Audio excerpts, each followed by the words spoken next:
What's up, guys? Coach Gary here. Today we're talking about one of the most underrated muscle groups in strength training, and it's the posterior chain. Now, everybody loves to train what they see in the mirror, the chest, the arms, the abs, but the truth is your backside is the real engine of performance, aesthetics, and longevity. If you want a bigger squat, a stronger deadlift, better posture, and a body that holds up for decades, you've got to build your posterior chain. Now, the posterior chain includes the glutes, the hamstrings, your spinal erectors, your traps, your rear delts, things that you can't see. These muscles work together to extend the hips, stabilize the spine, and drive force through the bar. Now, most lifters are front heavy, strong quads, chest, and arms, but weak on the backside.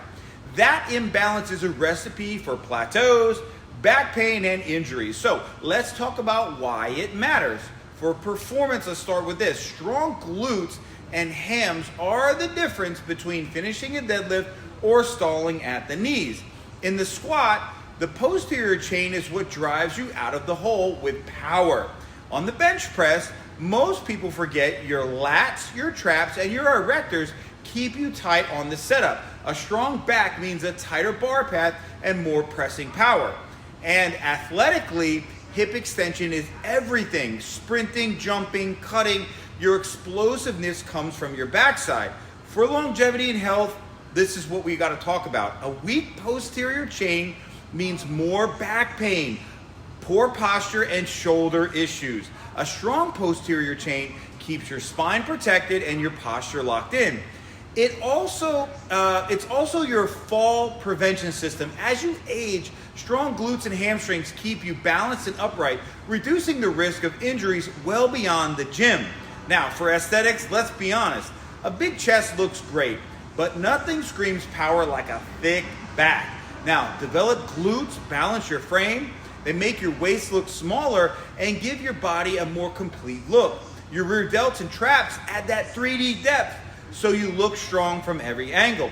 Now, how do you train it? So my go-to moves are these. Number one, Romanian deadlifts and good mornings for hamstrings and erector strength. Barbell glute bridges or hip thrusts for direct glute strength and deadlift lockout power. I like to do pull-throughs and hamstring curls for targeted posterior chain work. Rows, face pulls, reverse flies for rear delts, traps, and scapular stability. Now, you want to program these 2 to 3 times per week, mix with heavy compound lifts like RDLs and bridges, with higher rep accessory work like face pulls or curls. Focus on form, time under tension, and progressive overload. The bottom line, the muscles you don't see in the mirror are the ones that carry you the farthest. The posterior chain is your engine, your armor, and your foundation. Build it, and you won't just lift heavier, you'll look better, feel better, and stay in the game for life.